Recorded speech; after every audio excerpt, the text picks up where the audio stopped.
Assalamualaikum, magandang araw mga kapatid. Ngayong araw mag-iimpake tayo ng ating mga bagahe.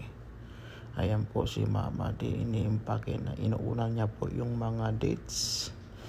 Ayan mga kapatid, isa-isa sa gilid.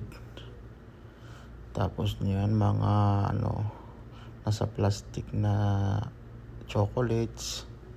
Pati yung dates sa ilalim ko yung mga makapal-kapal na balat. Tapos yung sa box din, ayan, yung Toblerone, KitKat, pati yung Cadbury, Galaxy, yung mga nasa bandang itaas pong mga minis. Yan, KitKat sa taas din. May mga kasamang plato, Nutella, na biskwit, pang pasalubong po yan mga kapatid. Ayan, plato, disposable po yung plato.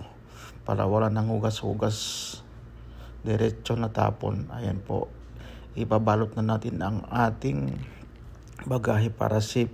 Kahit mabutas man yung karton na yan, safe na safe ang ating bagahe. Ayan mga kapatid, tinatalian na ni Mama di ang ating bagahe. Mapagpalang araw po.